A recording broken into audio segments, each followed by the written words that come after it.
네, 안녕하세요. 차트 예술 리뷰 남자 주식커빅입니다. 11월 16일. 오늘도 고생 많으셨습니다.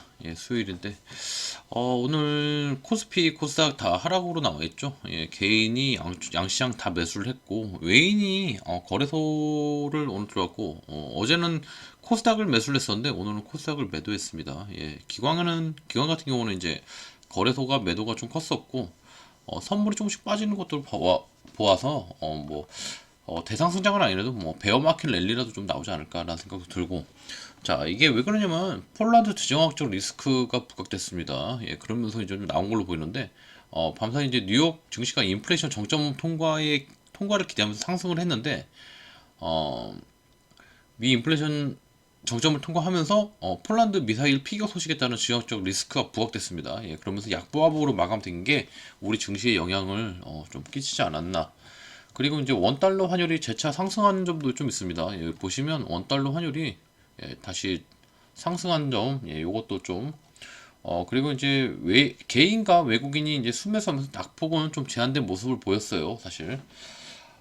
이게 왜 그러냐면, 지정학적 리스크를 좀 보이는 부분이 좀 있는데, 나토 유럽연합 회원국이 이제 폴란드 국경지대에서 미사일 두 발을 떨어져서 두 명이 사망한 것으로 좀 전해져 있는데, 러시아가 키이우를 비롯해 우크라이나 주요 도시에 뭐 100발의 미사일 공격을 퍼부으며 대규모 공습을 재개한 가운데 나토 G7 정상들과 긴급 회의를 열고 폴란드 타격 관련 협의를 했던 바이든 대통령이 폴란드 영토에 떨어진 미사일 러시아가 발사된 것이 아닌 것으로 보인다고 밝히면서 지역적 리스크는 우리 시장 보면서 이제 마지막에 좀 완화가 됐습니다.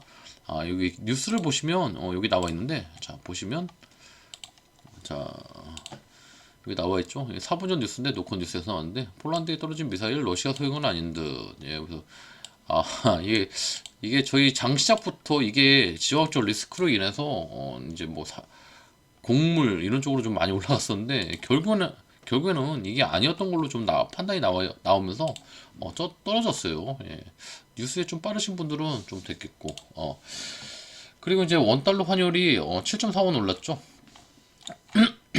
자, 그리고 이제 시간에 이제 단일가 특이 종목을 좀 살펴보면 어떤 게 갔을까라고 보시면, 뭐 이제 GMB 코리아, 화승 RNA, 인터엠, 뭐 덕신하우징, 이제 GMB 코리아랑 화승 RNA, 뭐 덕신하우징, 그다음에 뭐 화승 코퍼레이션, 그다음에 PC 디렉트, 그러니까 드론 테마.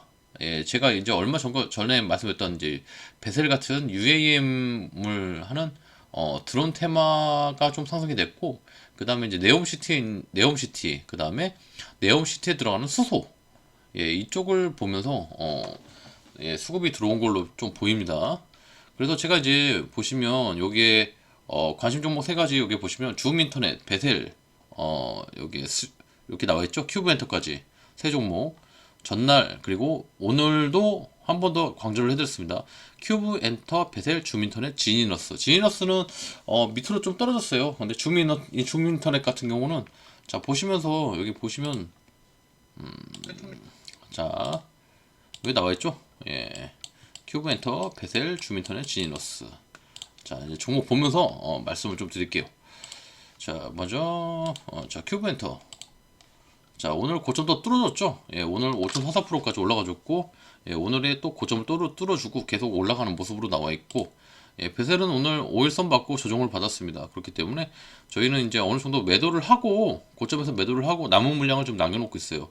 지금 시외에서는 제가 알기로는 좀 올라간 걸로 알고 있는데, 자 보시면 시외에서는 7,130원, 1.7% 정도 상승을 했네요. 지금 오늘 내려왔던 종가의 반락 정도는 상승을 한 걸로 보입니다. 반락한 걸 상승한 걸로 좀 보여요. 반은 정도 찾아준 걸로 보이고요. 그리고 보면 줌인터넷 오늘 이제 어제 소개해드리고, 어제하고 그저께 소개를 해드렸죠, 제가. 이게 이제 제가 이제 데이 트레이딩으로 종목을 내보낸 종목인데, 오늘 고가 16.9%, 17% 정도 나왔습니다. 그리고서 보시면 내일 같은 경우는 이제 삼성물산, 포스코건설 컨소시엄, 뭐 사우디 네옴시티 40억 달러 규모, 뭐 모듈러 주택 사업 수주 이런 쪽으로 나와 있는데, 빈살만이 오면서 아무래도 기대감이 오는 게 당연하겠고, 그 다음에 UAM도 강조를 했기 때문에 제가 배세를 노렸던 거고, 예.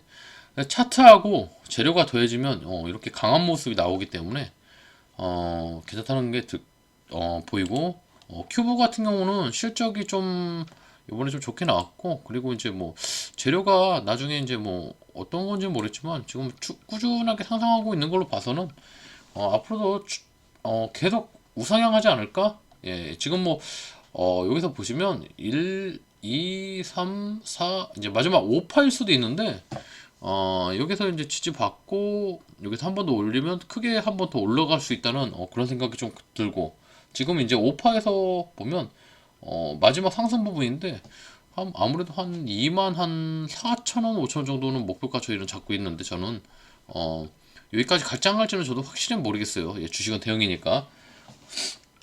자, 그리고 이제 나머지 이제 종목을 좀 소개해 드리려고요. 이제 오늘의 종목인데, 이런 종목 같은 경우는 이제 소개해 드릴 때 이제 여러분들한테 투자하시라고 말씀드리는 거 아닙니다. 예, 제 공부 영상이고, 예, 제가 관심 있고 눈여겨보는 종목을 말씀드리는 거지, 예, 이걸 사가지고선 뭐 수익이 난다, 예, 투자 권유 아니고 추천 종목도 아닙니다. 예. 자, 먼저 대명에너지예요. 예, 지금 보시면 이제 섹터 같은 경우는 지금 태양광 쪽인데, 예, 대명에너지 같은 경우는 태양광 쪽인데, 이때의 거래량 들어온 거 종가 기준으로 1, 2, 3, 4거래일째 종가 기준으로 올려놨고 5일도 밟고 있기 때문에, 그리고 보시면 알겠지만 상장한 지 얼마 안 됐고, 자, 이때의 매물대가 분명히 존재를 합니다. 네, 요때예요, 요때. 요때 매물대. 상반기 좀 많이 비어있다고 좀 볼 수 있죠. 32,000원까지는. 예, 그리고 일목균형표도 뚫어주는 모습으로 보여서 저희는 이걸 사실 종가에 들어갔습니다. 예, 이게 어떻게 될지 앞으로는 모르겠지만, 자, 보시면 이평도 잘 지지받고 있고, 자, 5일 받고 있고 10일, 20일까지 올라오고 있고, 60일 뚫고 중기골크 나오면 한 번 더 괜찮다는 그런 부분도 보이고 있고, 이평도 정별로 120일까지 만드니까 60일 뚫고 올라가면 완벽하게 정별로 만들어지는 모습. 예, 최근에 거래량 터지고 이 거래량이 죽으면서 내렸으면 모르겠는데, 예, 올라갔고 지지를 받고 있기 때문에 괜찮은 모습으로 좀 보여요. 예, 그렇기 때문에 대명 에너지 먼저 하나 소개해드리고, 주민터넷은 이제 거래량 나왔으니까 다시 한번 눌림에서 잡던지, 예, 이렇게 한번 살피는 걸 알고 있고, 그리고 또 하나 보는 종목은 OSP입니다. 예, OSP 같은 경우는 굉장히 그동안 계속 하락이 나왔죠. 예, 쭉 하락이 나왔고, 한 번도 여기서 보면 5일선 간신히 찾아주고, 한 번 찾아주고 또 하락, 재차 하락, 그리고 바닥에 놀다가 이때 거래량 들어오고, 자, 이렇게 해서 올려가 주고 그 다음에 꾸준하게 해서 21일까지 만들어졌는데, 한 달 동안에 이제 캔들을 보시면 위에 올려졌어요 지금. 예, 그러니까 주봉으로 보셔도 이런 식이죠. 예, 하락하고 이때에 도지 나오고 도지를 잡아먹는, 예, 양봉이 나왔으니까, 출현했으니까 일봉상에도 마찬가지다. 예, 이렇게 나왔으니까 요거를 기준으로 한 20일 정도 잡고선 그냥 좀 괜찮게 보면 괜찮지 않을까, 이런 생각을 좀 갖고 있습니다. 자, 아무튼 오늘도 이렇게 간략하게 소개를 해드렸고요. 예, 이게 갈 수도 있고 안 갈 수도 있고 뭐 내일 갈 수도 있고 모레 갈 수도 있고 하겠지만, 웬만하면 바닥에서 안전한 종목을 소개해드리는 그런 거니까, 예, 너무 나쁘게 보시지 마시고요. 예, 구독과 좋아요, 알림 설정 꼭 부탁 좀 드리겠습니다.